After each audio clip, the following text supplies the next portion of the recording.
Bismillahirrahmanirrahim. Assalamualaikum warahmatullahi wabarakatuh. Alhamdulillah, nahmaduhu wa nasta'inuhu wa nastaghfiruhu wa nastahdihi wa natawakkalu alaihi wa na'udzu billahi ta'ala min syururi anfusina wa min sayyiati a'malina. Man yahdihillahu fala mudilla lahu wa man yudlil fala hadiya lahu. Asyhadu an la ilaha illallah wa asyhadu anna Muhammadar Rasulullah. Allahumma salli wa sallim mubarik ala nabiyyina Muhammad wa ala alihi wa sahbihi wa man tabi'ahum ila yaumil qiyamah, amma ba'd. Alhamdulillah, tidak henti-hentinya kita memanjatkan puji syukur kehadirat Allah SWT atas segala limpah karunia nikmat-Nya. Mudah-mudahan dengan setiap kesyukuran yang kita hadirkan dalam diri kita diikuti dengan pujian-pujian kepada Allah Ta'ala, Allah semakin tambahkan, semakin sempurnakan nikmatnya ke atas kita semuanya. Dan dengan itulah mudah-mudahan Allah Ta'ala melimpahkan ampunannya, kasih sayangnya, hidayahnya. Dan dengan itu juga Allah Ta'ala jaga, pelihara, lindungi kita semuanya dari berbagai macam musibah, fitnah, bencana, sehinggalah kita bertemu dengan Allah Ta'ala dalam keadaan husnul khatimah. Amin ya rabbal alamin.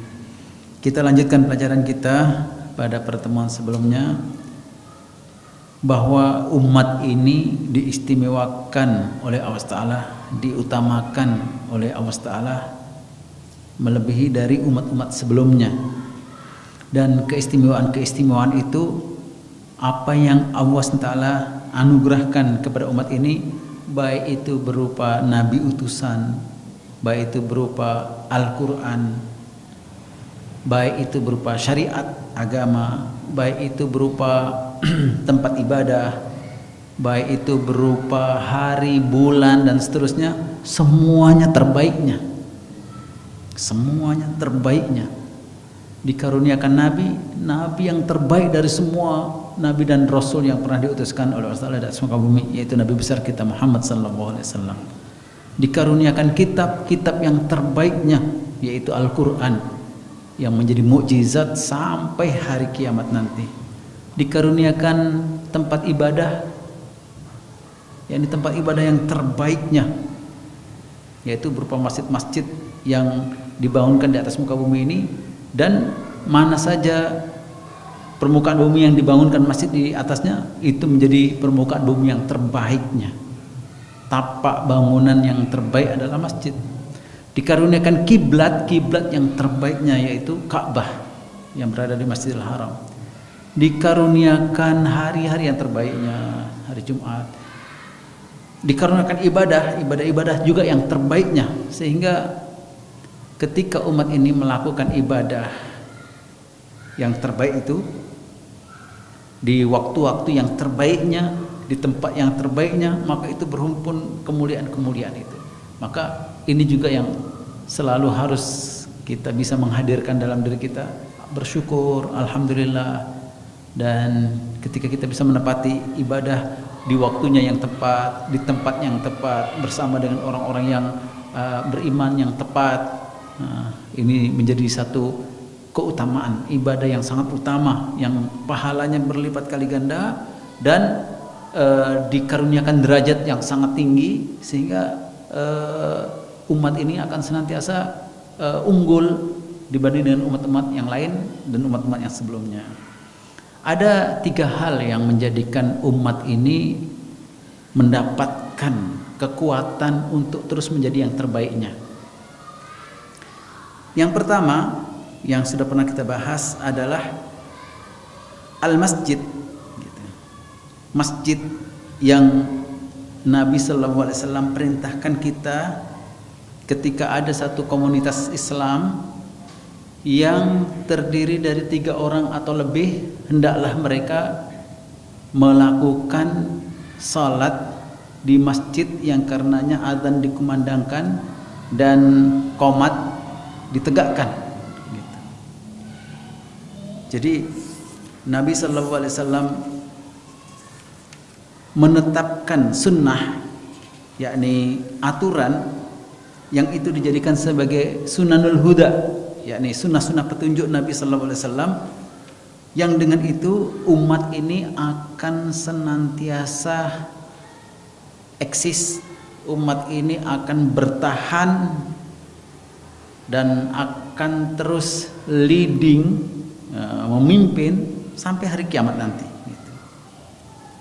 Oleh karena itu Nabi SAW perintahkan ma min salasatin fi qaryatin wala badwin la tuqamu fihi musallah illa qad istahwadha alaihimus syaitan. Tidaklah ada 3 orang atau lebih di satu perkampungan, di satu perumahan, lalu kemudian tidak ditegakkan salat berjamaah, melainkan mereka akan dikuasai oleh syaitan. Oleh karena itu hendaklah kalian selalu melazimkan diri dengan jamaah. Fa inna ma ya'kulu dhi'bu minal ghanamil qasiyah. Karena hanya saja serigala itu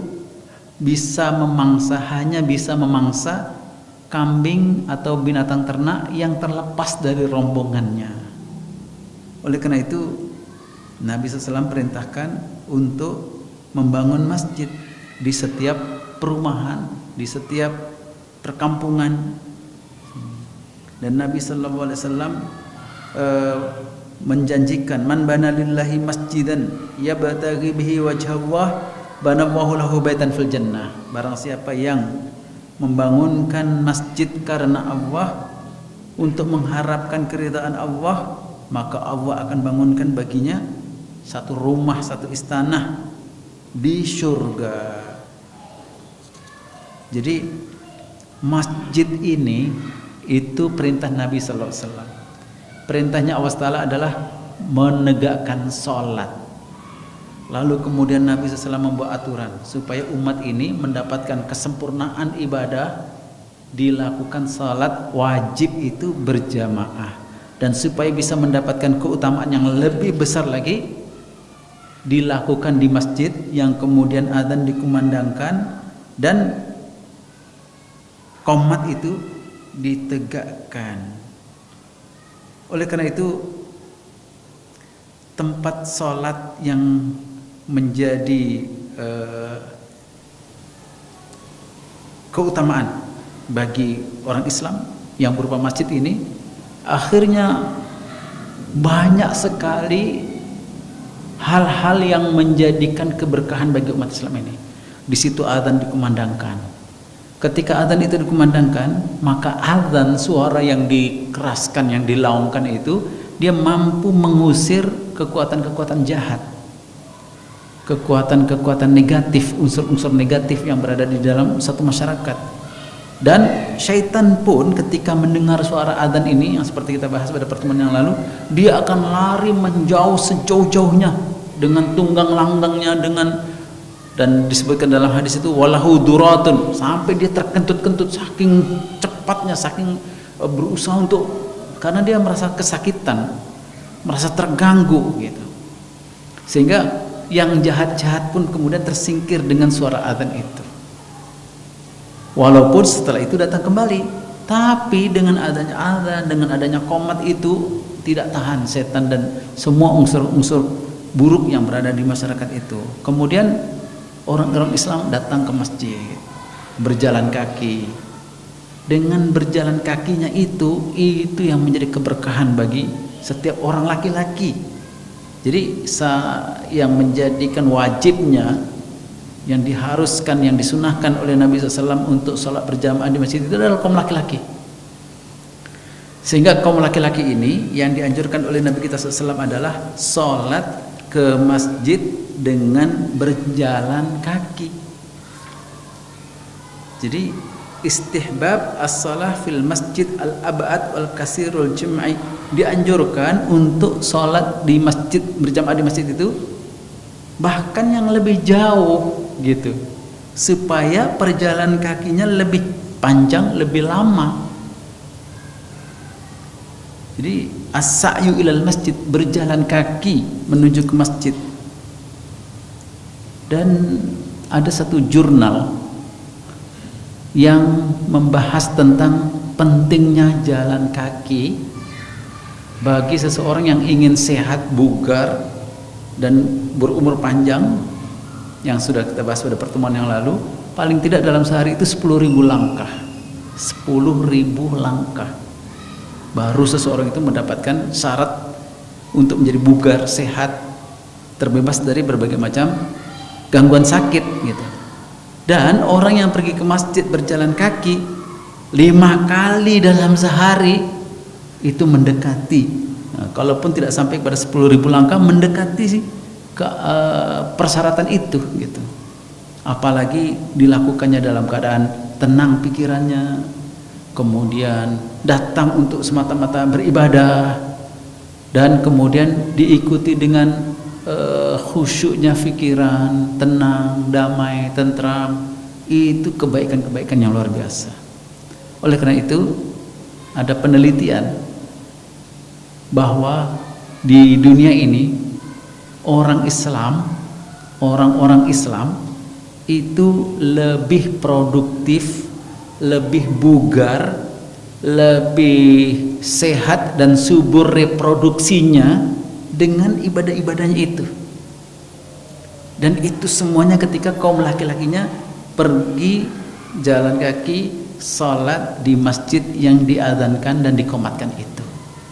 Jadi masjid ini luar biasa, menjadi kekuatan bagi umat Islam. Oleh karena itu, yang pada pertemuan sebelumnya, seorang pengamat dari Jerman namanya Paul Smith, dia mengatakan bahwa selama masih ada masjid yang dimakmurkan oleh umat Islam, selama itu juga simbol Islam akan tegak kokoh di atas muka bumi ini seterusnya selama-lamanya. Jadi dibangunkan masjid, masjid itu tidak akan berubah fungsi sebagaimana tempat ibadah yang lain. Gereja, sinagog, kuil, itu banyak berubah fungsi. Tapi kalau sudah terbangunkan masjid, akan menjadi bangunan masjid selama-lamanya sampai hari kiamat. Dan itu menjadi milik umat Islam semuanya, karena tidak akan berubah fungsi, tidak akan dijual, tidak akan ditukar tambahan dan lain sebagainya. Kalau sekiranya ada terpaksa harus diganti dengan bangunan lain, akan dibangunkan di tempat yang lain, harus diganti dengan yang lain, karena itu wakaf. Dan dengan itu masjid ini merupakan warisan terbaiknya umat Islam di suatu wilayah tersebut, akan diwarisi oleh anak keturunannya. Jadi warisan kita yang terbaik adalah masjid, bukan rumah, bukan tempat usaha, bukan sawah ladang.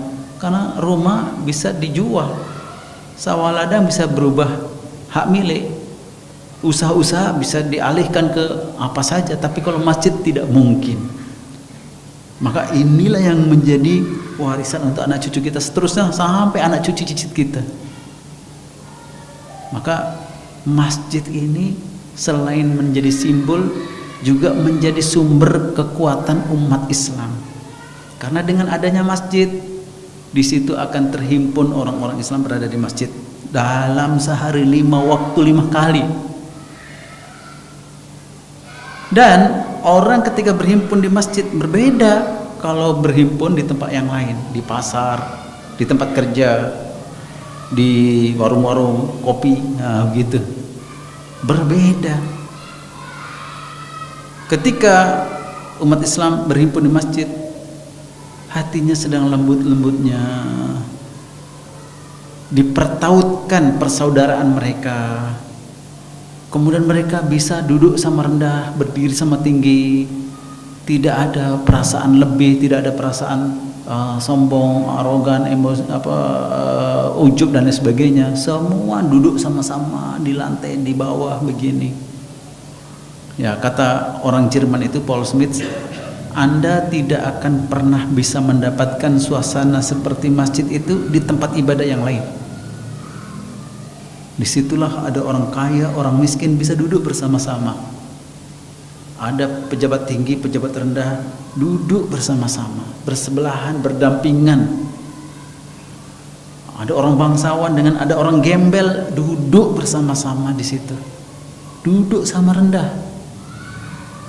Dan nggak akan ada dia orang Katolik, dia orang Kristen Katolik. Di gereja tidak akan bisa orang kaya duduk bersebelah dengan orang miskin. Bangsawan duduk bersama dengan orang gembel di sebelahnya. Pejabat tinggi duduk bersama dengan pejabat rendah. Pasti akan dipisahkan. Jangan harap orang miskin bisa duduk paling depan dalam upacara ritual gereja. Tapi kalau dalam Islam, siapa yang datang duluan dia berhak untuk duduk di depan. Siapa yang datang terlambat, walaupun dia pejabat tinggi, walaupun dia orang bangsawan, walaupun dia orang kaya, ya duduk berikutnya. Itu analisa orang Katolik. Dan itu luar biasa. Statement seperti itu kita tahu bahwa memang betul di masjidlah orang Islam itu bisa dipersatukan. Kemudian di masjid juga kegiatan-kegiatan umat ini bisa diberlangsungkan. Dari dahulu masjid ini menjadi kegiatan umat ini. Ada acara pernikahan, akad nikah di masjid, ada kegiatan-kegiatan sosial di masjid. Dulu Rasulullah SAW mengatur strategi perang itu di masjid. Pembahasan-pembahasan untuk penyelesaian terhadap masalah kabilah-kabilah itu di masjid. Makanya salah kalau ada orang mengatakan jangan berbicara politik di masjid. Lah, penyelesaian umat dari dahulu sampai sekarang itu di masjid. Bagaimana tidak boleh berbicara politik di masjid? Selama itu membawa kebaikan, selama itu mempersatukan umat, kenapa tidak? Jadi dulu umat Islam itu menjadi umat yang terbaik ketika segala sesuatu itu dimulai di masjid. Rasulullah menerima utusan-utusan dari negara-negara walaupun dia non-muslim di masjid. Satu masjid saja yang orang non-muslim tidak boleh masuk, yaitu Masjidil Haram, karena Allah larang itu. Dalam surah At-Taubah, ya ayyuhalladzina amanu innamal musyrikuuna najasun fala yaqrabul masjidal haram ba'da 'amihim hadza. Wahai orang-orang beriman, sesungguhnya orang-orang kafir itu najis. Najis di sini artinya najis dari segi i'tikadnya, keyakinannya, najis dari segi cara berfikirnya, sehingga tidak tahu bagaimana membedakan antara yang bersih dengan yang kotor, tidak bisa membedakan antara hadas besar, hadas kecil dan seterusnya. Maka tidak boleh masuk ke Masjidil Haram itu. Tapi masjid selain itu boleh. Begitu. Oleh karena itu masjid ini dahsyat sekali gitu. Pengaruhnya dan dampaknya yang dirasakan oleh orang Islam membawa kebaikan bagi orang Islam itu luar biasa. Oleh karena itu yang diperintahkan oleh Nabi SAW itu bukan masjid yang megah, yang mewah seperti bangunan-bangunan ibadah, tempat ibadah yang lain. Seperti gereja itu, dinding-dinding itu dilapisi emas, hiasan-hiasan patung-patung, kemudian perhiasan-perhiasan yang mahal harganya, gantungan-gantungan lampu itu, wow, itu nilainya. Nabi tidak memerintahkan begitu. Nabi perintahkan sederhana sesuai dengan kemampuan masyarakat di komunitas tersebut. Intinya dimakmurkan. Dimakmurkan itu artinya dijaga sholat 5 waktunya dalam sehari semalam. Terus semakin banyak jamaahnya semakin makmur masjid tersebut. Semakin banyak kegiatan pengajiannya semakin makmur masjid tersebut. Semakin banyak kegiatan sosialnya semakin makmur masjid tersebut. Oleh karena itu siapa saja yang terlibat dalam memakmurkan masjid, memang disitulah Nabi SAW menjaminkan bahwa itu adalah ciri orang beriman, bahwa orang itu berhak untuk mendapatkan balasan di sisi Allah Ta'ala berupa dibangunkan satu rumah di surga. Jadi bersyukur kita di sela-sela usia kita yang masih ada ini berkesempatan memakmurkan masjid. Dengan hadirnya kita ke salat berjamaah di masjid ini memakmurkan masjid. Dengan kita berkontribusi untuk membersihkan masjid, mewangikan masjid, menguruskan masjid, memakmurkan masjid, itu menjadi termasuk bahagian dari memakmurkan masjid gitu.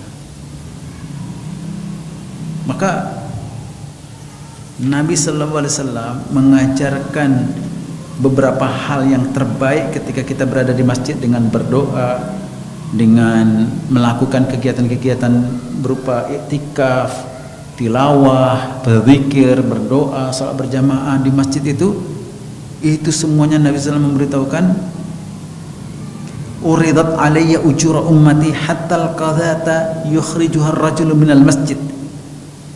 Dinampakkan kepadaku betapa besar pahala-pahala umatku ketika sedang berada di masjid itu, hatta walau hanya sekedar membuang satu kotoran, dipungutnya dari masjid itu lalu kemudian dibuang keluar. Wah, itu pahala yang tidak ada tandingannya. Tidak ada satu langkah pun yang lebih berharga, yang lebih besar pahalanya, melebihi dari langkah orang yang maju ke depan memenuhi shaf yang berada di depannya yang masih kosong itu pahala yang sangat besar. Jadi intinya apa saja yang dilakukan oleh seseorang itu di masjid itu pahalanya tidak ada tandingannya. Dan Nabi SAW mengajarkan hal itu supaya dijaga masjid ini jangan sampai ada kotor, jangan sampai ada bau yang tidak sedap. Wa innama hiya lidzikrillah wa qiraatul Qur'an, karena itu adalah tempat untuk berzikir, mengingat Allah dan untuk membaca Al-Qur'an. Jadi terhimpun di dalamnya baca Al-Qur'an, berzikir, berdoa, sholat. Itu ibadah-ibadah semua yang paling utama. Lalu kemudian di masjid jugalah bahwa kita melakukan hal-hal yang sangat utama berupa sholat berjamaah di masjid 5 waktu dan azan dikumandangkan. Itu semuanya menjadi waktu-waktu yang paling mustajabah, paling berharga yang pernah kita miliki. Makanya begitu selesai melakukan sholat berjamaah di masjid ini, maka anjuran Nabi SAW adalah jangan langsung berdiri. Jangan langsung berdiri. Duduklah barang sebentar dengan sekedar mengucapkan astagfirullah, astagfirullah, astagfirullah 3 kali. Sesingkat itu, apalagi kalau kita bisa membaca lebih lagi. Astaghfirullahaladzim, astaghfirullahaladzim, atau astaghfirullahaladzim alladzi la ilaha illa huwal hayyul qayyum wa atubu ilaih. Kemudian diikuti dengan la ilaha illallah wahdahu la syarikalah. Kalimat-kalimat thayyibah itu, lahul mulku wa lahul hamdu wa huwa ala kulli syai'in qadir, atau yang sejenis dengan itu. Kemudian adalah sedikit Allahumma ajirna minan nar, Allahumma ajirna minan nar. Kemudian Allahumma antas salam wa minkas salam wa ilaika ya'udus salam. Fahayyina rabbana bisalam wa adkhilnal jannata dar salam tabarakta rabbana dzal jalali wal ikram. Barulah kemudian imam saat itu membalikkan badannya, menggerakkan badannya ke arah kanan atau ke arah kiri sebagai isyarat bahwa salat berjamaah sudah selesai. Lalu ada yang berkepentingan boleh berdiri pindah tempat, atau boleh berdiri bisa menguruskan urusannya keluar dari masjid, boleh. Jadi waktu mustajab, waktu yang sangat istimewa, yang di situ doa sangat-sangat besar terkabulkan itu setelah salam beberapa saat itu. Jadi singkat waktunya itu, tapi itulah yang paling berharga. Supaya kita jangan sia-siakan, dan itu hanya ada di masjid yang kita salat berjamaah karenanya. Luar biasa. Masjid ini menjadi istimewanya umat ini ketika dibandingkan dengan umat-umat sebelumnya. Umat sebelum kita itu kekuatan fisiknya luar biasa, komitmen dan istiqomahnya untuk beribadah luar biasa, tidak ada tanggungannya, tidak ada tandingannya. Mereka dikaruniakan umur yang panjang, yang tidak bosan-bosannya untuk terus melakukan ibadah tanpa maksiat, tanpa dosa. Yang kita kalau dibandingkan dengan kekuatan mereka jauh nggak ada apa-apanya. Makanya tentang kisah-kisah sebelumnya tentang Bani Israel yang ada ahli ibadah, entah itu Jurayj, entah itu Barsisha, entah itu siapa, yang mengagumkan, malaikat pun kagum dengan cara ibadahnya itu. Tapi dibandingkan dengan ibadahnya umat ini, masih lebih hebat umat ini. Karena umat ini beribadah diikuti dengan ilmu. Ilmu yang dia tahu bahwa ibadahnya itu berlipat kali ganda pahalanya,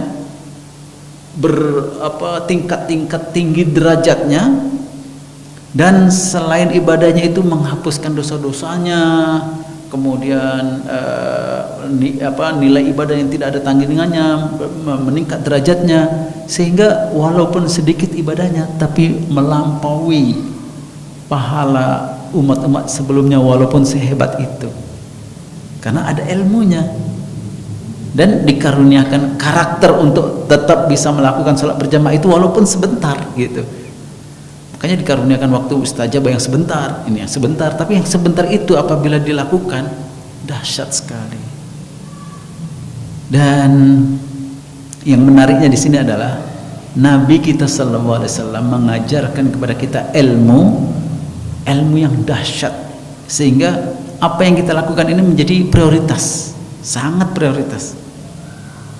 Nah, pada kisah yang lalu, Jurayj itu seorang ahli ibadah dari kalangan Bani Israel, umatnya Nabi Isa, yang sebelumnya Barshisyah umatnya Nabi Musa.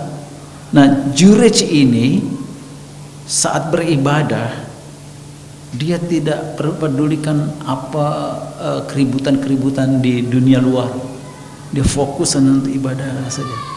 Tapi ada yang ungkapan Nabi SAW yang menjadi hikmah pelajaran bagi kita.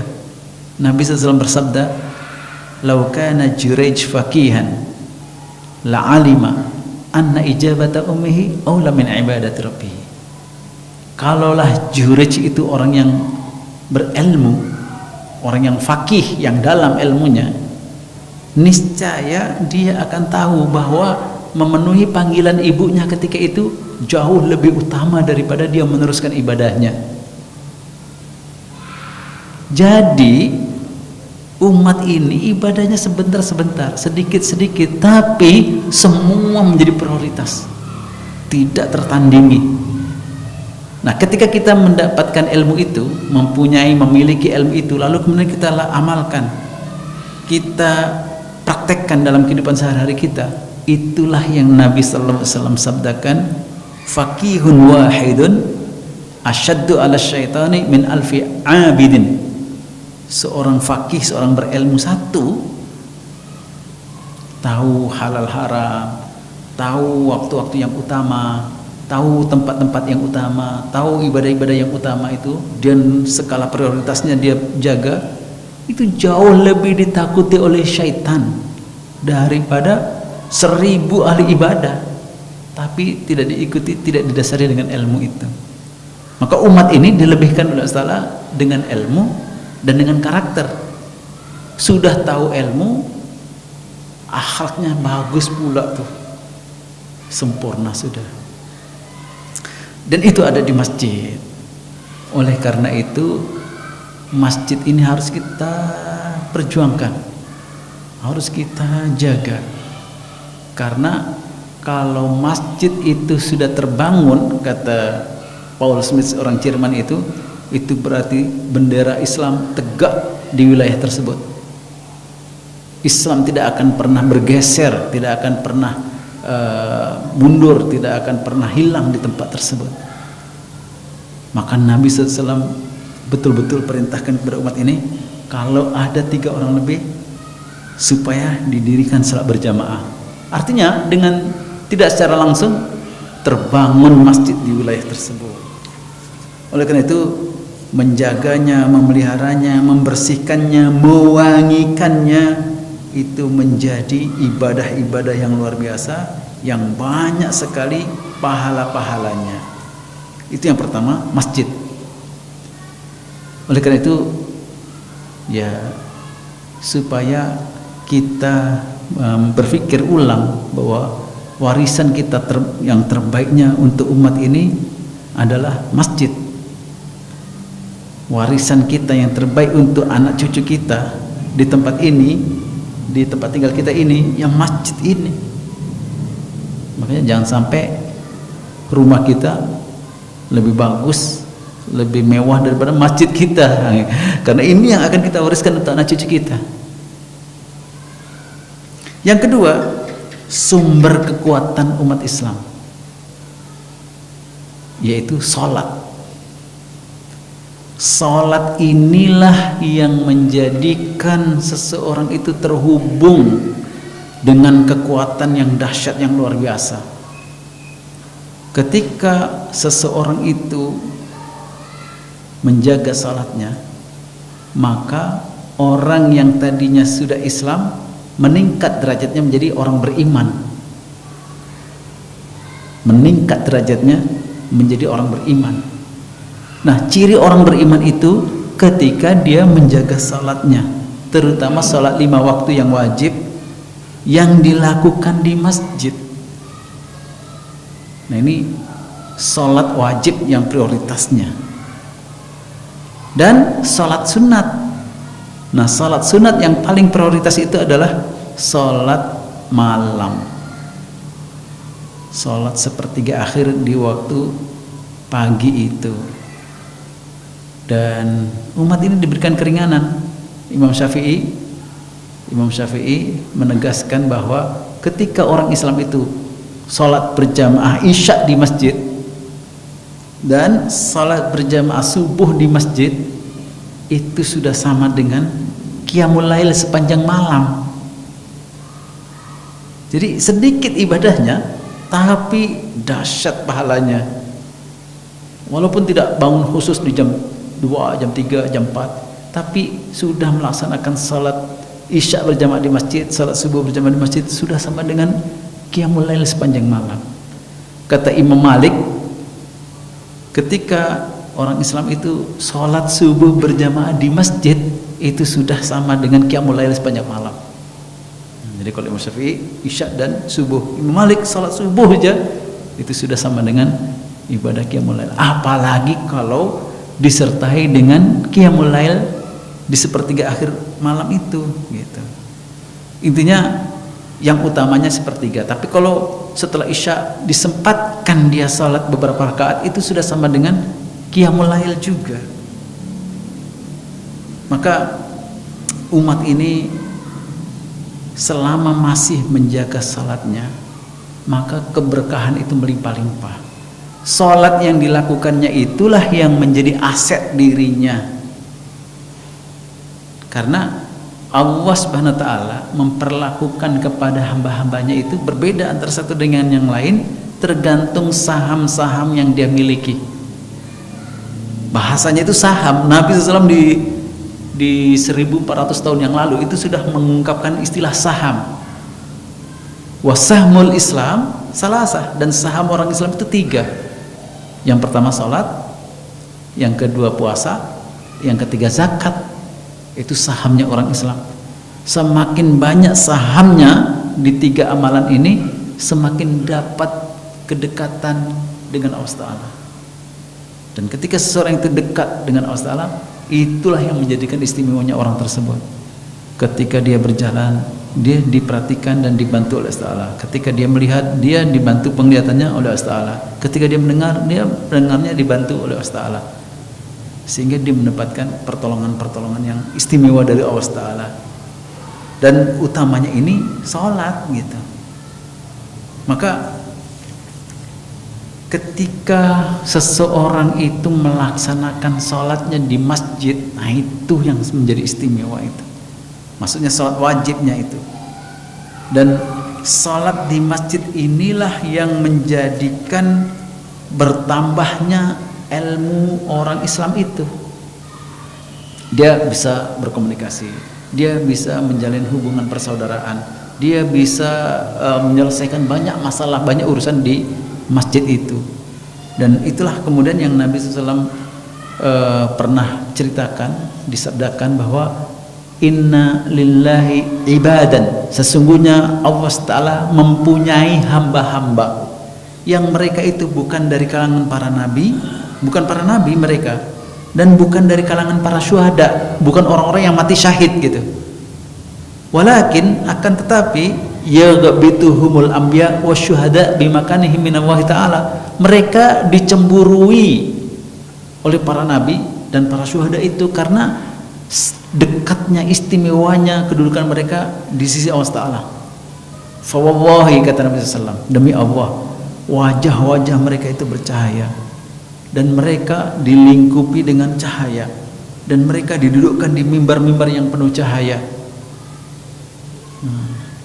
Nah, ketika Nabi SAW menceritakan itu, siapa mereka itu ya Rasulullah? Bukan dari para nabi, bukan dari para syuhada, tapi dibanggakan oleh Allah, diistimewakan oleh Allah dengan kedudukan yang dekat. Kemudian Nabi SAW menceritakan mereka itu adalah orang-orang yang berasal dari wilayah yang berbeda, dari keturunan yang berbeda, dari latar belakang ras yang berbeda. Semuanya bukan dari satu kepentingan. Kepentingan keluarga, kepentingan usaha, kepentingan, bukan, dari berbagai macam latar belakang, tapi mereka duduk bersama-sama, mereka kumpul bersama-sama di satu tempat, ya di masjid ini.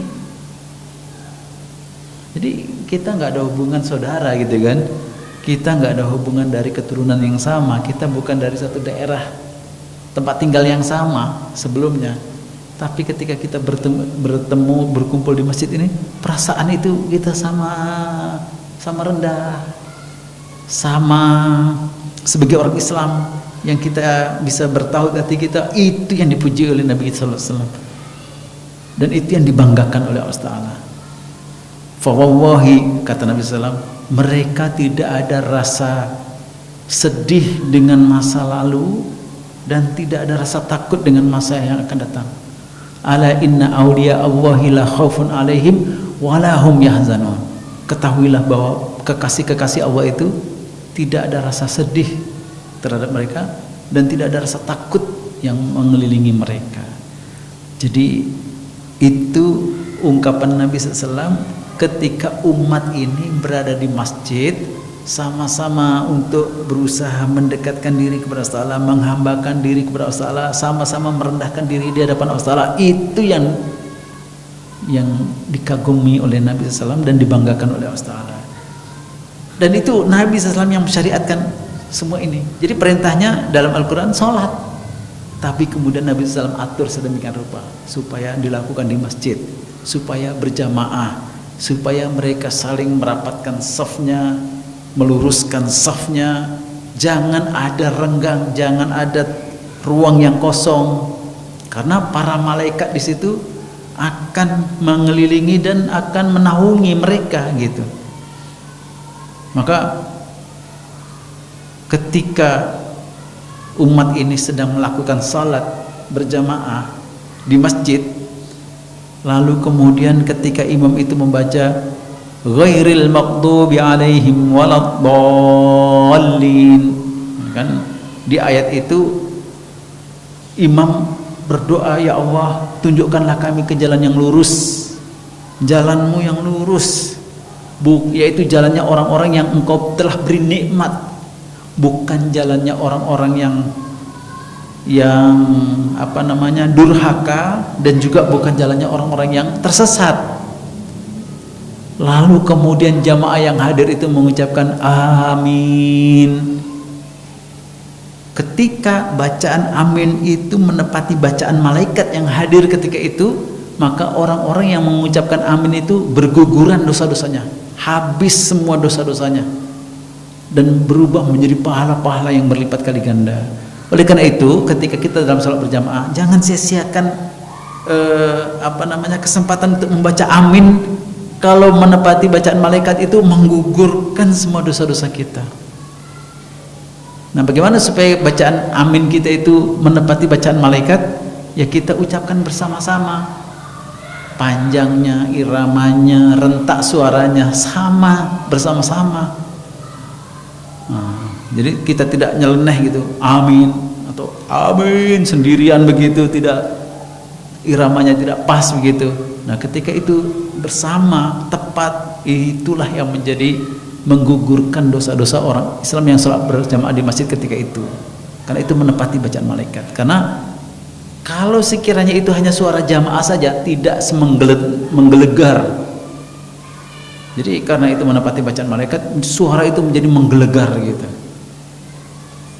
Jadi ada 3 suara yang paling dibenci oleh orang Yahudi, orang yang paling memusuhi Islam.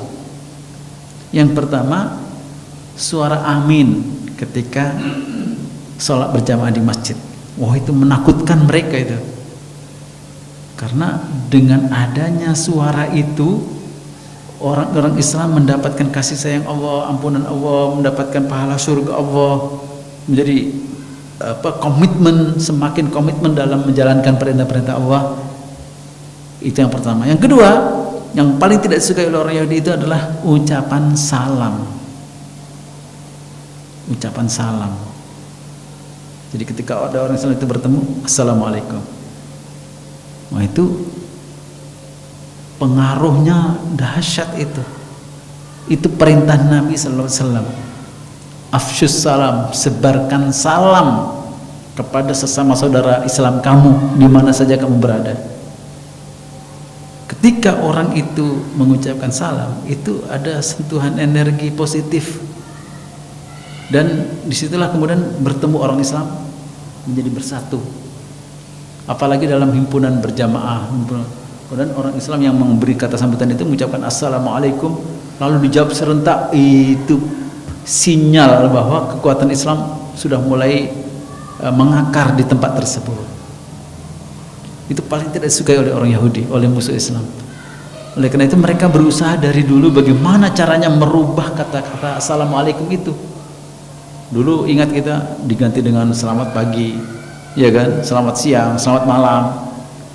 Kata assalamualaikum sudah nggak relevan, itu sudah orang dulu katanya.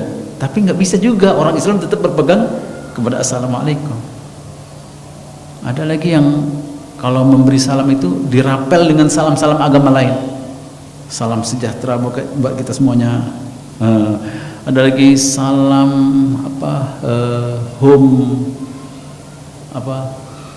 home swasta apa gitu. Itu kan bacaan orang Hindu itu.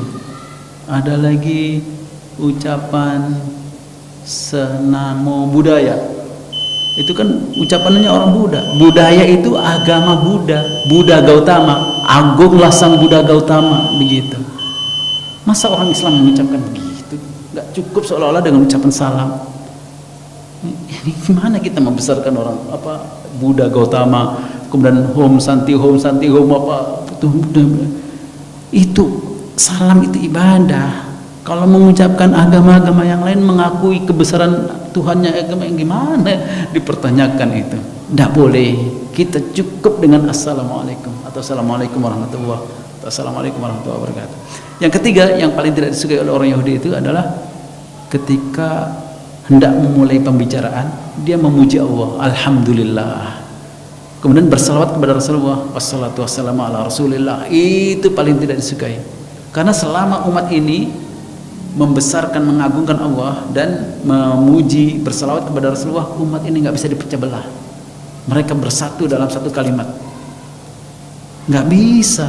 Ada orang yang menghujat Islam, menghujat Quran, menghujat Rasulullah, dia akan takut dengan orang-orang Islam yang komitmen, yang menjaga keaslian agamanya ini. Mereka takut itu. Nah, masjid, sholat berjamaah itu luar biasa. Yang ketiga yang menjadi kekuatan umat Islam itu adalah majelis ilmu seperti ini. Inilah yang menjadikan kita berada di suatu suasana yang Nabi SAW sebutkan Riyadul Jannah, taman-taman surga. Ini taman surga itu ini. Maka kalau kita punya hajat, punya keinginan supaya doa kita dikabulkan saat sedang berlangsung majelis ilmu seperti ini, banyak kita beristighfar, banyak kita memohon diberikan terkabul doa-doa kita, keinginan-keinginan kita. Ini saat-saat yang paling mustajabah itu. Apalagi setelah sholat, apalagi di masjid, apalagi di waktu-waktu yang utama seperti ini, Masya Allah. Maka sumber-sumber kekuatan ini selalu kita jaga, karena itu yang menjadi keistimewaan, kelebihan, keutamaan kita gitu. Wallahu a'lam bishawab. Mudah-mudahan bermanfaat. Jadi ada tiga tadi: masjid, salat berjamaah, dan yang wajib, dan salat sunat sepertiga akhir waktu malam itu, dan majelis ilmu. Barangkali ada tambahan, ada ulasan. Ada? Iya, silakan Pak.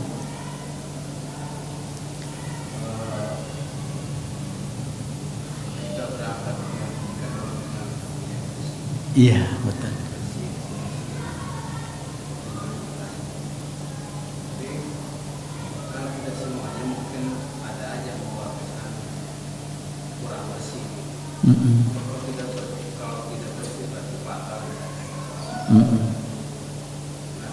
Aktivitas kita jamaah misalkan tempat kan tidak semuanya membuat yang bersih. Apakah ada toleransi itu dimakmuri artinya tidak batal pertama. Iya. Apakah ada standar amin di dalam amin jamaah? Kan ada yang cuma sekali kedengaran, ada yang keras. Apakah ada standarnya? Iya.